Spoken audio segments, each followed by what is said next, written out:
Portimao memanas. Veda Ega Pratama cetak waktu lebih cepat di hari kedua. Hari kedua tes pramusim Moto3 di Portimao, Portugal, langsung mengubah. Kalau di hari pertama, Veda mencatat 2 menit 5,156 detik, kali ini dia mempercepat putarannya jadi 2 menit 2,545 detik, sebuah lonjakan performa yang tidak main-main. Veda berhasil finish di posisi ke-7 dari total 19 pembalap yang ikut sesi. Performa ini bukan sekadar statistik, ini adalah pesan keras dari seorang rookie. Saya di sini bukan untuk belajar, saya di sini untuk bersaing. Dan saat sebagian besar rival baru saja mulai menemukan ritmenya, Veda sudah berada satu langkah lebih maju. Tapi apakah ini cukup untuk jadi yang terbaik di antara para debutan? Hari pertama dihantam cuaca, Veda jadi satu dari sedikit yang turun lintasan. Sebelum tampil cepat di hari kedua, Veda sudah menunjukkan mental pejuang di hari pertama. Bayangkan ini, langit Portimao kelabu, hujan deras, dan hanya 10 rider yang berani mencicipi lintasan. Sisanya memilih menunggu kondisi membaik, tapi tidak dengan Veda Ega Pratama. Meski masih tahap adaptasi dengan motor Honda NSF 250 RW Moto3, Veda memilih langsung turun. Bukan untuk kejar waktu, tapi untuk mengumpulkan data dan mengenal karakter lintasan Eropa yang terkenal tricky. Veda menutup hari pertama di posisi ke-6, padahal banyak pembalap lain main aman dan tak mau ambil resiko. Ini bukan sekedar debut, ini pernyataan. Seorang rookie yang baru saja naik dari Red Bull Rookies Cup sudah menunjukkan keberanian dan ketegasan untuk tampil apa adanya. Tidak takut cuaca, tidak menunggu kesempatan ideal, langsung gas. Bukti bahwa mentalitas Veda bukan mental pembalap karbitan. Ini fondasi penting untuk musim yang panjang. Tapi apakah keberanian ini bisa konsisten hingga race sesungguhnya? Statistik berbicara, Veda ungguli rival Malaysia dan rekan satu tim. Mari kita buka data kering hasil hari kedua. Veda finish di posisi ke-7 dengan waktu 2:02,545. Di belakangnya ada Ryusei Yamanaka, rekan setim di Honda Tim Asia, dengan catatan 2:03,342. Dan di urutan ke-11 ada rival utamanya dari Malaysia, Hakim Danis, dengan waktu 2:03,463. Artinya, Veda unggul 0,8 detik dari Yamanaka dan hampir 0,9 detik dari Hakim.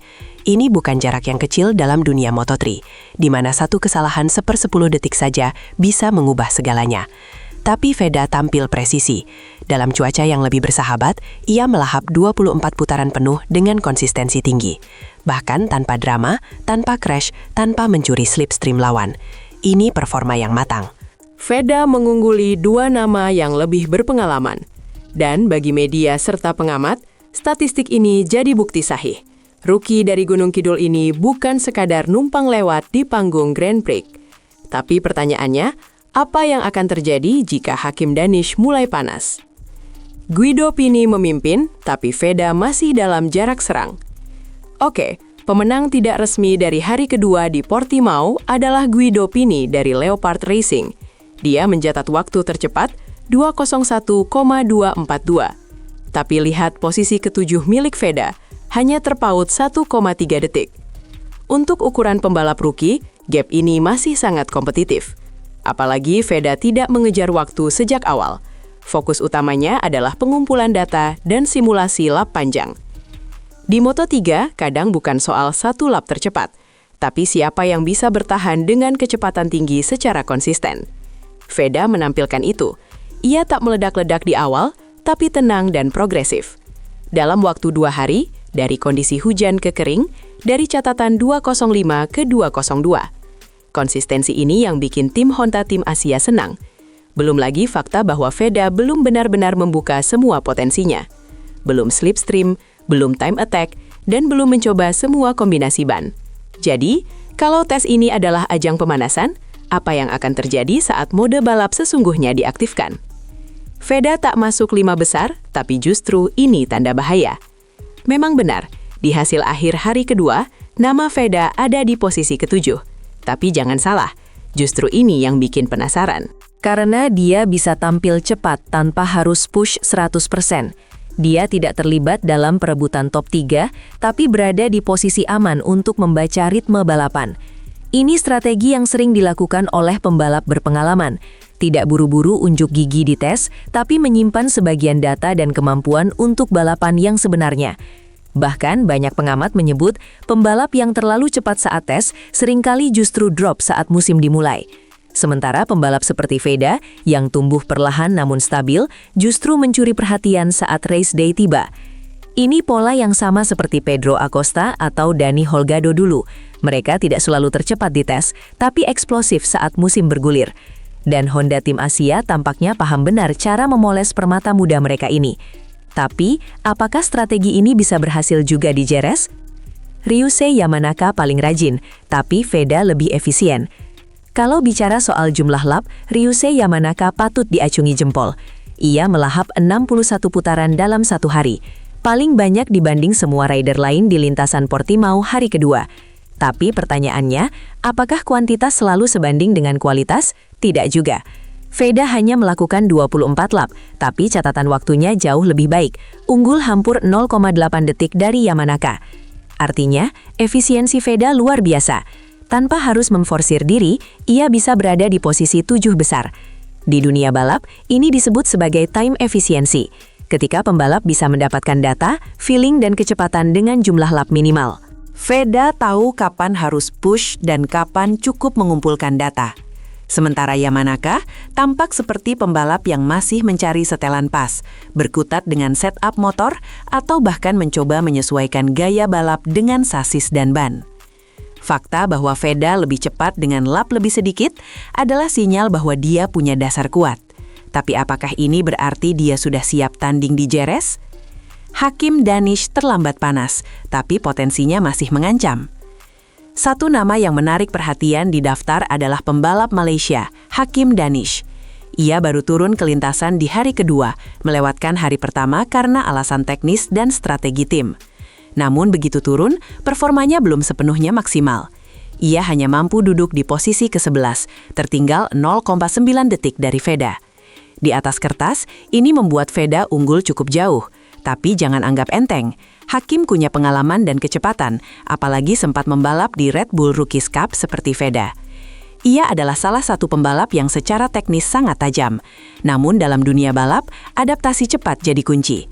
Fakta bahwa ia butuh waktu untuk panas bisa jadi senjata makan tuan saat race day. Veda yang langsung siap tempur sejak hari pertama punya keuntungan besar. Tapi kita belum melihat duel langsung antara keduanya dalam situasi kompetitif. Apakah di tes Jerez mereka akan saling hantam waktu dan mental? Inilah pertarungan Asia yang ditunggu-tunggu. Mario Aji, gantian siap gas, pantau langsung progres adiknya.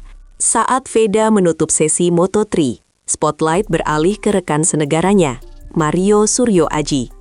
Pembalap Moto2 dari tim yang sama, Honda Tim Asia, langsung bersiap mengaspal di Portimao 2 hari setelahnya. Menariknya, Mario ikut memantau tes Veda dari dekat. Dalam undahan tim dan media, terlihat Mario turut hadir di paddock saat Veda menggeber motor. Sebuah momen simbolis, sang senior memberi support pada rookie kebanggaan Indonesia. Mario sendiri bukan orang baru di Portimao. Sirkuit ini sudah sering jadi tempatnya uji coba, dan musim ini ia ingin lebih stabil di Moto2. Tapi kehadirannya di sana, menyaksikan langsung progres Veda, memberikan semangat tambahan. Ada rasa estafet, ada semacam misi nasional. Dari Mario ke Veda, dari Moto2 ke Moto3. Dan jangan lupakan, setelah tes ini, keduanya akan bertemu lagi di Jerez. Bedanya, kali ini satu kelas di Moto3, satunya lagi di kelas menengah Moto2. Indonesia punya 2 peluru di Grand Prix. Tapi siapkah Veda menyusul Mario ke level lebih tinggi? Menuju Jerez, tantangan baru, trek lama, rival baru.